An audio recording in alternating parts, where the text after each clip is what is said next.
इंसानी जिंदगी भी अजीब शय का नाम है। यहाँ जिंदगी को कोई खेल कहता है, कोई तमाशा, कोई हसीना, कोई अजाब कहता है। लेकिन बतौर सहाफी मैं समझती हूँ कि हमारे यहाँ जिंदगी के कई नाम जरूर है, लेकिन जिंदगी नहीं। जिंदगी जिंदा रहने का नाम है। हम तो बतौर कौम अशरों क़ब्ल ही दम तोड़ चुके हैं। आजादी से अब तक जिंदगी की तलाश में दर बदर भटक रहे हैं। अपनी ही लाश को कांधों पर लिए जिंदगी की गाड़ी खींच रहे हैं और समझते हैं कि कोई मसीहा आएगा और हमारे मुर्दा जिस्मों में रूह फूंक कर ताजा दम कर देगा। न ऐसा कभी हुआ है और न कभी होगा। इसकी अहम वजह यही है कि आज भी हमारे अंदर कुछ न कुछ टूटा फूटा या मायूस सा एक इंसान समाया हुआ है जो हमें सोचने बिल्कुल नहीं देता। हमने कई मर्तबा इस बात का सबूत दिया है कि हम अहमकाना सोच रखते हैं। आजादी के बाद हमने कांग्रेस को चुना जिसने हमें तरक्की की नई मंजिलों तक पहुंचाया। वहीं कई दाग भी हमें दिए।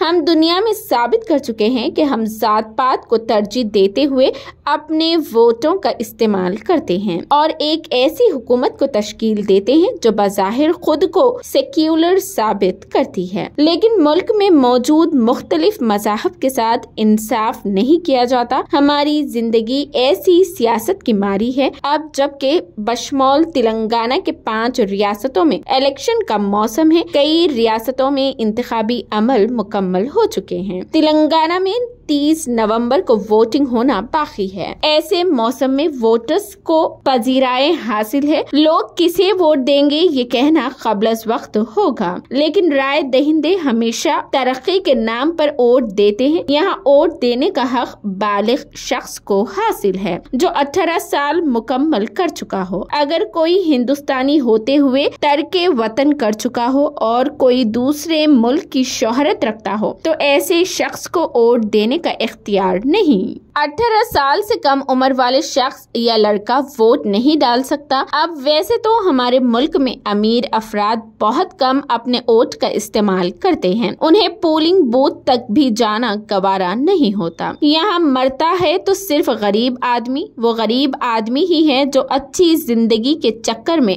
उम्र भर फंसा रहता है और बदस्तूर अपने वोट का इस्तेमाल भी करता है। जिंदगी भर नाकाम नामुराद गरीबी में जिद्दोजहद करता दुनिया सुधार। अब ऐसी भी क्या जिंदगी जिसमें उम्र भर स्ट्रगल किया जाए और फिर हाथ कुछ न आए। इसीलिए पुरानों ने कहा है कि अच्छे रहनुमा को चुनना है तो पहले उसकी तर्जे जिंदगी पर नजर डालें, उसके बाद अपना लीडर चुने। आखिर में मैं यही कहना चाहूंगी कि सियासी मैदान में खड़े सियासी भिखारी आपके दरवाजे पर रोजाना दस्तक तो देते हैं। उसका मतलब ये नहीं कि आप किसी को भी वोट दे, बल्कि किसी किस्म का लालच देने वाले, हर चीज को फ्री मुहैया करने वाले, मंदिरों की फ्री दर्शन का लालच देने वाले, पैसा व शराब देने वाले अफराद को अक्सर मुस्तरद कर दे। आपका वोट उस सियासी माहौल में कीमती व नायाब है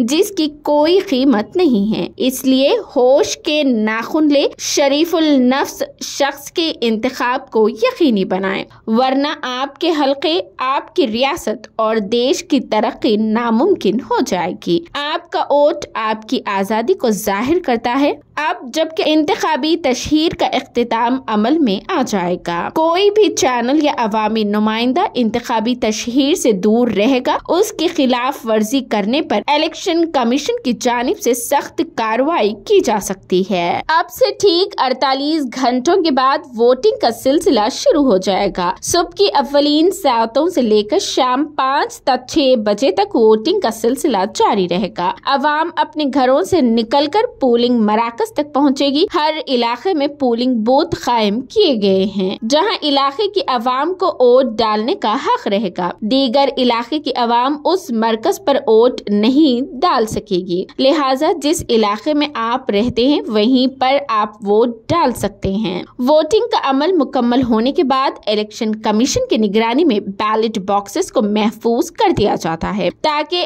उसे कोई नुकसान ना पहुंचाए। इस अमल से गुजरने के बाद 3 दिसंबर को बाज़ाब्ता तौर पर वोटों की गिनती शुरू कर दी जाएगी। शाम होने तक सियासी उम्मीदवारों का किस्मत का फैसला आ जाएगा। कामयाबी हासिल करने वाले जश्न मनाएंगे, आतिशबाजी होगी, तो वहीं शिकस्त खुर्दा उम्मीदवार अंधेरे कोने तलाश करते हुए गम गलत करते दिखाई देंगे। ताहम वोट डालना आपका फर्जे अव्वलीन है। वोट डाले और अपना मुस्तकबिल संवारे। ताहम अच्छे इंसान को वोट देते हुए अच्छी जिंदगी को गले लगाए, वरना जिंदगी मजाक बन जाएगी। पिछले अशरों में जो गलतियां हमने की है, अब की बार उसे दोहराया गया तो समझ ले कि जिंदगी हसीना नहीं बल्कि उफ्रियत से कम नहीं। On behalf of the Election Commission, to convey hearty greetings to all the residents of Telangana, our voters, and also appeal in the festival of democracy. It is our earnest request to all of them to come to the booth and celebrate the festival of democracy. All the urban area voters, all the youth, women, PVTGs, all included, PWD voters, 80+, everyone to please come and join in this celebration.